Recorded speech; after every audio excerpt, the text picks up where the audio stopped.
भारत पाकिस्तान के बंटवारे के बाद से पाकिस्तान हमेशा भारत को अपना सबसे बड़ा दुश्मन मानता है, चाहे जंग का मैदान हो या क्रिकेट का। भारत ने जब जब मुकाबला किया, पाकिस्तान को हर बार हार का स्वाद चखाया है। हाल ही में हुए ऑपरेशन सिंदूर को ही देख लो। भारत की कार्रवाई के बाद पाकिस्तान किस तरह बौखला गया, ये सबके सामने है। लेकिन असली सवाल ये है, पाकिस्तान की भारत से दुश्मनी की जड़ें कहां से शुरू हुई? इस टकराव का असली इतिहास क्या है? चलिए आज उसी सच को बिना घुमाए फिराए समझते हैं। दोस्तों, 1947 में ब्रिटिश इंडिया का पार्टीशन हुआ और उसकी जगह दो नए इंडिपेंडेंट नेशन स्टेट्स इंडिया और पाकिस्तान एग्जिस्टेंस में आए। पर इंडिपेंडेंस के तुरंत बाद ही दोनों के बीच संघर्ष शुरू हो गया। कभी वॉर, तो कभी कॉन्फ्लिक्ट्स, तो कभी मिलिट्री स्टैंड ऑफ्स। इन दोनों कंट्रीज की रिलेशंस ग्लोबल ऑर्डर में ऐसे ही डिफाइन की जाती रहीं। आज जम्मू एंड कश्मीर में India Pakistan backed proxy war झेल रहा है। इसके अलावा दोनों कंट्रीज की आर्मीज के बीच बॉर्डर क्लैशेस आए दिन देखने को मिलते हैं।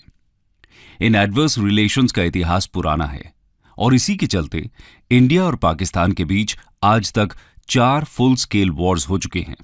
1947, 1965, 1971 और 1999 में। आज की इस कहानी में हम आपको इंडिया और पाकिस्तान के बीच हुए 4 मेजर वॉर्स के बारे में बताएंगे और जानेंगे कि ये वॉर्स क्यों हुए और उनके रिजल्ट्स क्या रहे। दोस्तों, इंडिया पाकिस्तान के बीच सबसे पहला वॉर आजादी मिलने के तुरंत बाद यानी 1947 में हुआ। आइए जानते हैं इस वॉर के बारे में। India Pakistan war 1947। दोस्तों, 1947 के इस वॉर को फर्स्ट कश्मीर वॉर भी कहा जाता है, क्योंकि यह वॉर जम्मू एंड कश्मीर के लिए हुआ था। आप जानते हैं कि 1946 से 1947 के बीच मुस्लिम नेशनलिज्म अपनी चरम सीमा पर था। ऑल इंडिया मुस्लिम लीग की लीडरशिप में मुस्लिम्स एक सेपरेट स्टेट की डिमांड कर रहे थे और इस कॉन्टेक्स्ट में हिंदूज और मुस्लिम्स के बीच कई रायट्स हुए। नतीजतन ब्रिटिशर्स ने इंडिया को डिवाइड करने का डिसीजन लिया और पाकिस्तान का फॉर्मेशन हुआ। इंडिपेंडेंस के बाद प्रिंसली स्टेट्स में इंडिया या पाकिस्तान को ज्वाइन करने को लेकर कई डिस्प्यूट्स हुए। Jammu and Kashmir princely state के महाराजा हरि सिंह ने शुरुआत में दोनों ही डोमिनियंस को ज्वाइन करने से इनकार कर दिया। रीजन ये दिया गया कि ये स्टेट एक मुस्लिम मेजॉरिटी स्टेट है जो इंडिया को ज्वाइन करने के लिए रेडी नहीं थे और अगर वो पाकिस्तान ज्वाइन करते तो इस रीजन के हिंदूज, सिख्स और बाकी माइनॉरिटीज वल्नरेबल हो जाते। पॉलिटिकल सिनेरियो की बात करें तो यहां पर 2 पार्टीज डोमिनेंट थी। पहली थी शेख अब्दुल्ला की लीडरशिप में नेशनल कॉन्फ्रेंस। ये पार्टी सेक्युलर थी, इंडियन नेशनल कांग्रेस की एलाय थी और इंडियन यूनियन को ज्वाइन करने के फेवर में थी।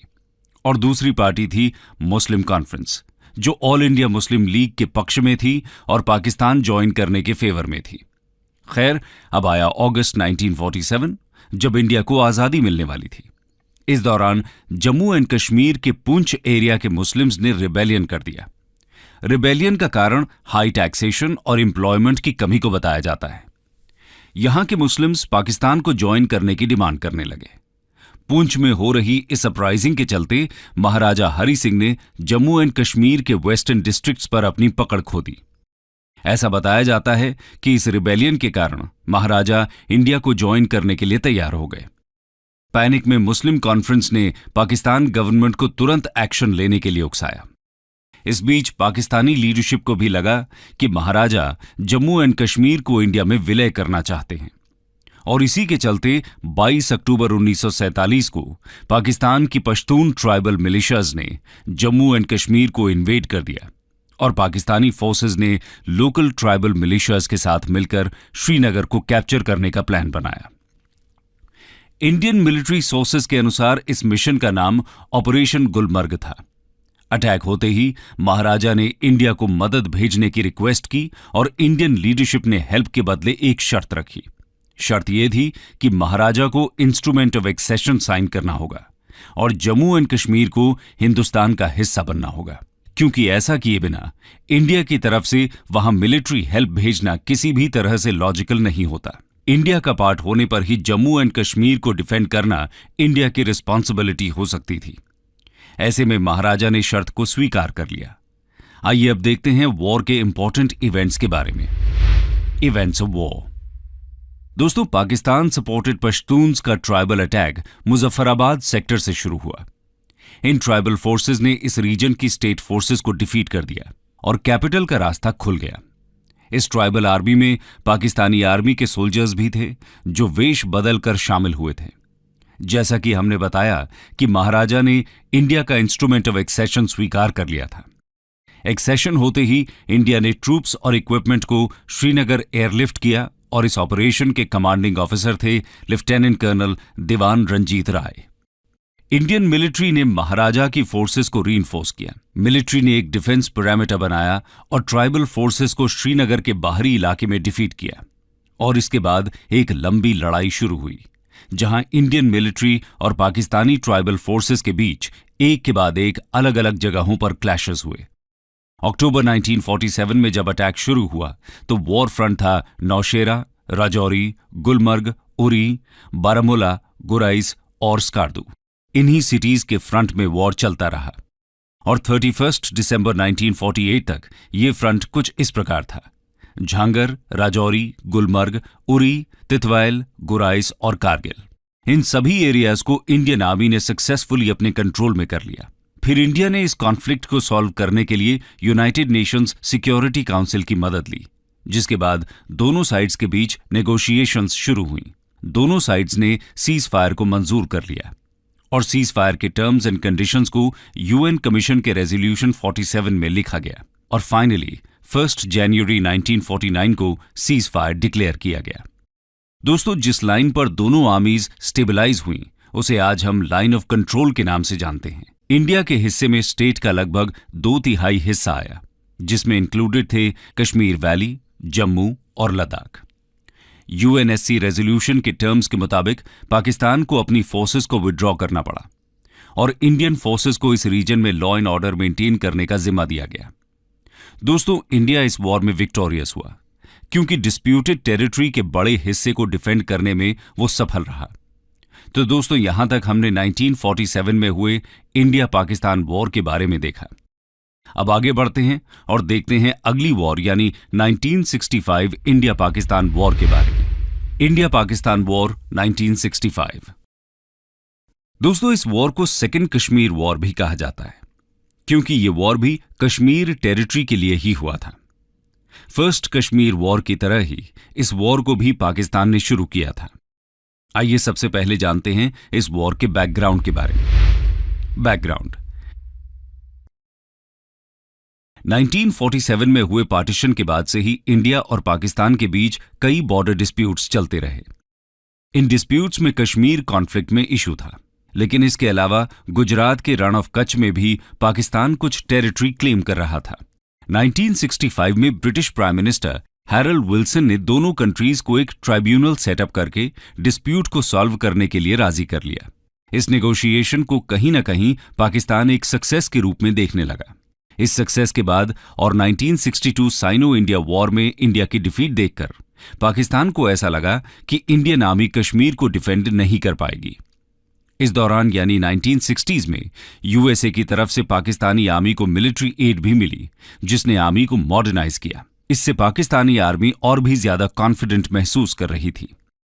इन्हीं रीजंस के चलते पाकिस्तान ने 1962 में एक बार फिर कश्मीर पर कब्जा करने के लिए अटैक कर दिया और वॉर की शुरुआत हुई। आइए देखते हैं इस वॉर के इंपॉर्टेंट इवेंट्स के बारे में। Events of war. दोस्तों, 5 अगस्त 1965 को पाकिस्तानी ट्रूप्स ने कश्मीरी लोकल्स के वेशभूषा में एलओसी यानी लाइन ऑफ कंट्रोल को क्रॉस किया। उनका मकसद था कश्मीर के लोकल लोगों को इंडियन गवर्नमेंट के खिलाफ भड़काना और कश्मीर पर कब्जा करना। पाकिस्तान के इस मिशन को ऑपरेशन जिब्राल्टर नाम दिया गया था। यह ऑपरेशन वॉर का इमीडिएट कॉज बना, लेकिन पाकिस्तान आर्मी का प्लान यहां असफल रहा। जी हां, ऑपरेशन जिब्राल्टर फेल हो गया क्योंकि कश्मीर के लोगों ने खुद ही पाकिस्तानियों के होने की जानकारी इंडियन आर्मी को दे दी। इंडियन आर्मी ने इसका कड़ा जवाब दिया और हाजी पीर पास को कैप्चर कर लिया, जो पाकिस्तान ऑक्यूपाइड कश्मीर यानी पीओके में था। इसके बाद 1 सितंबर को पाकिस्तान ने ऑपरेशन ग्रैंड स्लैम शुरू किया। इसका मकसद था जम्मू के अखनूर को कैप्चर करना। इंडियन आर्मी ने पाकिस्तान के इस प्लान पर भी पानी फेर दिया और पाकिस्तानी फोर्सेस को बुरी तरह हार का सामना करना पड़ा। 6 सितंबर को इंडियन आर्मी ने रैडक्लिफ लाइन यानी इंडिया और पाकिस्तान के बीच के इंटरनेशनल बॉर्डर को क्रॉस किया। ये वॉर पिछले वॉर के कंपैरिजन में अलग था, क्योंकि ये वॉर कई फ्रंट्स में हुआ, जिसमें राजस्थान भी एक था। इसके अलावा इस वॉर में पहली बार इंडिया और पाकिस्तान के बीच एरियल वॉर यानी हवाई युद्ध देखने को मिला। यही नहीं, इस वॉर में नेवल बैटल भी हुई। ये वॉर 23 सितंबर 1965 को एंड हुआ। इसको खत्म करने के पीछे यूएनएससी यानी यूनाइटेड नेशंस सिक्योरिटी काउंसिल का हाथ था। यूएनएससी ने दोनों कंट्रीज को अनकंडीशनल सीज फायर अनाउंस करने के लिए प्रेरित किया। इस वॉर में इंडिया की विक्ट्री हुई, क्योंकि पाकिस्तान का aim liberation of Kashmir successful नहीं हुआ। बाद में सीज फायर नेगोशिएशंस में यूएसए और यूएसएसआर ने भी हिस्सा लिया। ये नेगोशिएशंस ताशकंद में जनवरी 1966 में हुई, जो आज के उज्बेकिस्तान में है, और इसका रिजल्ट हुआ ताशकंद डिक्लेरेशन। इस डिक्लेरेशन के सिग्नेटरीज थे Indian prime minister Lal Bahadur Shastri और पाकिस्तान प्रेसिडेंट मोहम्मद अयूब खान। इस अग्रीमेंट के हिसाब से दोनों कंट्रीज को एनेक्स किए हुए रीजन्स को वापस करना था। खैर, पाकिस्तान को हुए लॉसेस के हिसाब से इंडिया को विक्टोरियस बोला जा सकता है। इस वॉर के बाद इंटेलिजेंस फेलियर का मुद्दा भी सामने आया, क्योंकि पाकिस्तानी फोर्सेस ने इंडियन टेरिटरीज में एंट्री की थी और इंटेलिजेंस एजेंसीज को इस बात की खबर तक नहीं थी। यानी कि इंडियन इंटेलिजेंस को पाकिस्तान की वॉर प्रेपरेशंस की कोई जानकारी ही नहीं थी। इन्हीं सब फेलियर्स के चलते इंडिया में रिसर्च एंड एनालिसिस विंग यानी रॉ का गठन किया गया, और इस तरह दोस्तों इंडिया पाकिस्तान के बीच एक और वॉर का अंत हुआ। आगे बढ़ते हैं और देखते हैं अगले इंडिया पाकिस्तान वॉर के बारे में, जो 1971 में हुआ। India Pakistan war 1971। दोस्तों, जैसा कि हमने बताया कि इंडिया और पाकिस्तान के बीच 4 मेजर वॉर्स हुए। इन 4 में सिर्फ यही एक वॉर बाकियों से अलग और यूनिक था। ऐसा इसलिए क्योंकि सिर्फ यही एक वॉर था जिसमें कश्मीर इशू इन्वॉल्व्ड नहीं था। दरअसल ये वॉर बांग्लादेश के लिबरेशन से रिलेटेड था। आइए जानते हैं इसके बैकग्राउंड के बारे में। बैकग्राउंड दोस्तों, आप सभी जानते हैं कि 1947 में जब ब्रिटिश इंडिया का पार्टीशन हुआ तो 2 डोमिनियंस क्रिएट हुए, इंडिया और पाकिस्तान। पाकिस्तान की दरअसल 2 टेरिटरीज थीं। एक ईस्ट पाकिस्तान, जो बंगाल से अलग करके बनाया गया था और जिसे आज हम बांग्लादेश के नाम से जानते हैं, और दूसरा वेस्ट पाकिस्तान, जो आज का पाकिस्तान स्टेट है। पार्टीशन के समय से ही ईस्ट पाकिस्तान के लोग इस बात से नाखुश थे कि उनका कल्चर और स्टेटस वेस्ट पाकिस्तान द्वारा दबाया जा रहा है। इसी कॉन्टेक्स्ट में 1948 में वहां एक लैंग्वेज मूवमेंट शुरू हुआ। इस मूवमेंट में बंगाली स्पीकिंग पॉपुलेशन ने अपने राइट्स को असर्ट करना शुरू किया। उनकी मांग थी कि बंगाली को भी उर्दू के बराबर का दर्जा दिया जाए। पाकिस्तान की दोनों टेरिटरीज के बीच इकोनॉमिक डिस्पैरिटीज भी थीं। जहां कॉमन बजट का ज्यादा शेयर वेस्ट पाकिस्तान को दिया जाता था, बंगालीज की इस कोशिश को पाकिस्तान की अथॉरिटीज ने हर तरह से सप्रेस करने का प्रयास किया। इसके बाद आया 1970 का जनरल इलेक्शन। इस इलेक्शन में ईस्ट पाकिस्तान के पॉलिटिकल लीडर मुजीबुर रहमान की पार्टी आवामी लीग को क्लियर मेजॉरिटी मिली, लेकिन वेस्ट पाकिस्तान की मिलिट्री ने, जिसमें सिर्फ 5% बंगालीज थे, उनको अपना सुप्रीमो मानने से इनकार कर दिया। और इसी के चलते 25 मार्च 1971 को पाकिस्तानी आर्मी ने ऑपरेशन सर्चलाइट शुरू किया। इस ऑपरेशन के जरिए मिलिट्री ने ईस्ट पाकिस्तान के बंगाली रेजिस्टेंस को पूरी तरह खत्म करने की ठान ली। स्टूडेंट्स, इंटेलेक्चुअल्स और सिविलियंस की आवाज को सप्रेस किया जाने लगा। इतना ही नहीं, बड़े स्तर पर पाकिस्तानी मिलिट्री बंगाली इंटेलेक्चुअल्स की हत्या करने लगी। यानी ऑपरेशन सर्चलाइट एक नरसंहार में तब्दील हो चुका था। मुजीबुर को जल्द ही यह समझ आ गया कि वेस्ट पाकिस्तान इतनी आसानी से उन्हें पावर देने वाला नहीं है, और इसलिए उन्होंने 26 मार्च को पाकिस्तानी स्टेट से इंडिपेंडेंस अनाउंस कर दिया। ईस्ट पाकिस्तान यानी बांग्लादेश द्वारा इंडिपेंडेंस की डिक्लेरेशन सुनने के बाद तो जैसे पाकिस्तानी लीडरशिप बौखला गई हो, और फिर पाकिस्तानी आर्मी और बांग्लादेश लिबरेशन फोर्सेस यानी मुक्ति बाहिनी के बीच एक गुरिल्ला वॉर शुरू हो गया। लेकिन यह पूरा मामला तो पाकिस्तान की टेरिटरी में ही चल रहा था। फिर इंडिया के साथ वॉर शुरू होने का क्या कारण रहा, आइए जानते हैं। Role of India. दोस्तों, जैसा कि हमने बताया कि पाकिस्तानी आर्मी ने बंगालीज का परसिक्यूशन शुरू कर दिया था। परसिक्यूशन से बचने के लिए लगभग 1 करोड़ बंगालीज इंडिया की तरफ मूव करने लगे। उनको इंडिया की तरफ से शेल्टर और फूड प्रोवाइड कराया गया, लेकिन यह सिलसिला ज्यादा समय तक नहीं चल सकता था, क्योंकि इंडिया की इकोनॉमी पर दबाव बढ़ रहा था और इसीलिए इंडिया ने इस वॉर में इंटरवीन किया। पाकिस्तान को लगा कि इंडिया मुक्ति बाहिनी की मदद आर्म्स और एम्यूनिशन देकर कर रहा है। ऐसे में पाकिस्तानी आर्मी ने वेस्टर्न इंडिया की कई लोकेशन पर एयर स्ट्राइक्स शुरू कर दिए और यहीं से दोनों कंट्रीज के बीच वॉर की शुरुआत हुई। इंडियन आर्मी ने बंगाली फोर्सेस की तरफ से वॉर में हिस्सा लिया। 3 दिसंबर 1971 को इंडिया ने ऑफिशियली इस वॉर में पार्टिसिपेट किया और यह वॉर 13 दिन चला। इंडियन आर्मी के जुड़ते ही पाकिस्तानी आर्मी ढाका को डिफेंड करने में नाकाम रही और 16 दिसंबर 1971 को पाकिस्तान आर्मी ने सरेंडर कर दिया। ये famous instrument of surrender India के लेफ्टिनेंट जनरल जगजीत सिंह अरोरा और पाकिस्तान के अमीर अब्दुल्ला खान नियाजी के बीच साइन हुआ। इस सरेंडर की एक फेमस तस्वीर आप देख सकते हैं। इस तरह इंडिया वॉर जीत गया और एक नई कंट्री बांग्लादेश का जन्म हुआ। इस वॉर में इंडियन आर्मी ने अद्भुत पराक्रम का प्रदर्शन किया, जहां इंडियन आर्मी ने लगभग 1/3 पाकिस्तानी आर्मी को कैप्चर कर लिया था। इसके बाद 1972 में इंडिया और पाकिस्तान के बीच शिमला एग्रीमेंट हुआ।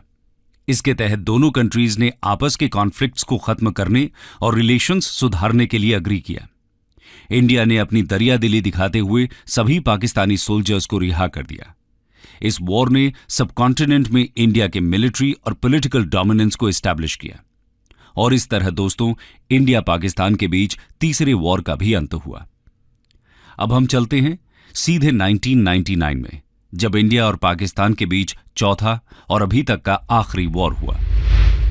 India Pakistan war 1999। दोस्तों, कारगिल वॉर के नाम से प्रसिद्ध ये वॉर एक लिमिटेड वॉर था। लिमिटेड इसलिए क्योंकि ये वॉर मोस्टली कारगिल डिस्ट्रिक्ट में ही कन्फाइंड था। इंडिया में इस कॉन्फ्लिक्ट को ऑपरेशन विजय नाम दिया गया। आइए जानते हैं इसके बैकग्राउंड के बारे में। बैकग्राउंड। दोस्तों, 1971 वॉर के बाद दोनों कंट्रीज के बीच क्लैशेस कुछ कम हो गए, लेकिन 1990s में एक बार फिर से टेंशन्स और कॉन्फ्लिक्ट्स शुरू हुए। इसका कारण था कश्मीर में बढ़ रही सेपरेटिस्ट एक्टिविटीज, जिन्हें पाकिस्तान का सपोर्ट प्राप्त था।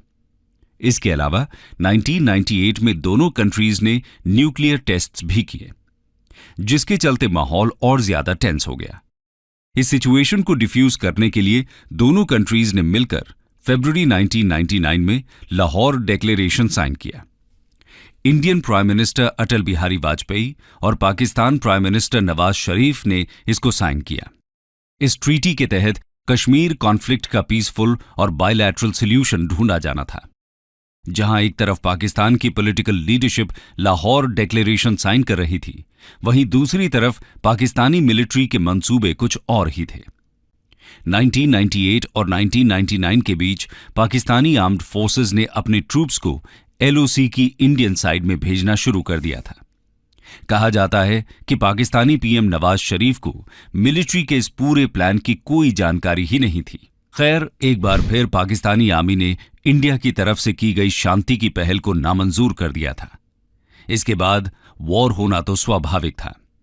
आइए अब इस वॉर के इंपॉर्टेंट इवेंट्स के बारे में जानते हैं। Events of war.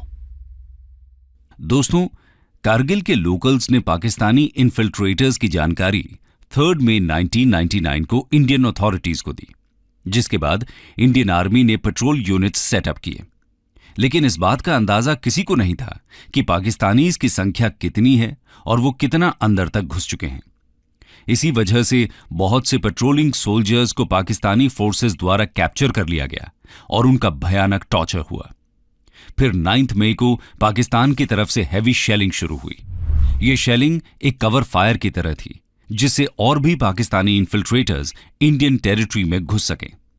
इसके बाद द्रास, मुश्को और कक्सर सेक्टर्स में LOC के आर पार इन्फिल्ट्रेटर्स ने एंटर किया। मई के बीच में इंडियन आर्मी ने कारगिल सेक्टर में अपने ट्रूप्स को भेजा। वहीं इंडियन एयरफोर्स ने इन घुसपैठियों पर हमले शुरू कर दिए। दोनों साइड्स की तरफ से इंटेंस फाइट होने लगी। हमारे सोल्जर्स ने बड़ी बहादुरी से इस पहाड़ी इलाके में हाई एल्टीट्यूड और कोल्ड वेदर में लड़ाई लड़ी। 4 जुलाई को इंडियन आर्मी ने टाइगर हिल को कैप्चर कर लिया और अगले दिन द्रास को भी कैप्चर कर लिया। टाइगर हिल आज के लद्दाख के द्रास कारगिल रीजन में एक माउंटेन है। इनका कैप्चर होना एक मेजर ब्रेक थ्रू था। इंटरनेशनल फ्रंट पर यूएस प्रेसिडेंट बिल क्लिंटन ने पाकिस्तान से ट्रूप्स विड्रॉ करने के लिए कहा और जल्द ही इंटरनेशनल प्रेशर के चलते 11 जुलाई 1999 को पाकिस्तान ने ट्रूप्स विड्रॉ करना शुरू भी कर दिया। 14 जुलाई 1999 को इंडिया के प्राइम मिनिस्टर अटल बिहारी वाजपेयी ने ऑपरेशन विजय के सक्सेसफुल होने का ऐलान किया और 26 जुलाई को इस वॉर का अंत हुआ। दोस्तों, इस वॉर में G8 कंट्रीज, आसियान, यूएसए और ईयू सभी ने इंडिया का सपोर्ट किया, जो यह दर्शाता है कि इंटरनेशनल ऑर्डर में इंडिया की इमेज एक रिस्पॉन्सिबल और पीसफुल नेशन की थी। दोस्तों, आज की इस कहानी में हमने इंडिया और पाकिस्तान के बीच हुए 4 मेजर वॉर्स के बारे में जाना।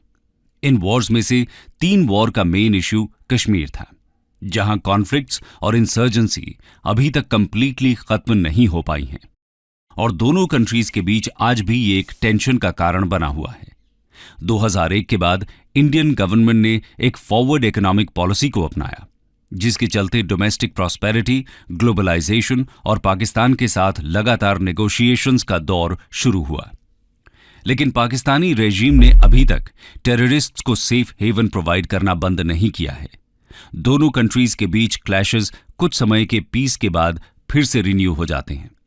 14 फरवरी 2019 को हुआ पुलवामा अटैक इसका बेस्ट एग्जाम्पल है, जिसमें हमारे 40 सीआरपीएफ जवान शहीद हो गए थे। इसका बदला इंडिया ने 26 फरवरी को एलओसी के पार टेररिस्ट कैंप्स पर एयर स्ट्राइक के थ्रू लिया। क्लैशेस का ये सिलसिला आज भी जारी है। आज भी पाकिस्तान इकोनॉमिक डेवलपमेंट के बजाय एंटी इंडिया रेटरिक फैलाने में लगा हुआ है, जिसके चलते वो लगातार इकोनॉमिक कोलैप्स की तरफ बढ़ रहा है। खैर, समय की जरूरत तो यही है कि दोनों कंट्रीज एक साथ मिलकर पीसफुली अपनी प्रॉब्लम्स का सॉल्यूशन निकालने की कोशिश करें, ताकि वर्ल्ड पीस इंश्योर हो सके और हम वॉर और कॉन्फ्लिक्ट से हटकर एक बेहतर कल की तरफ बढ़ सकें।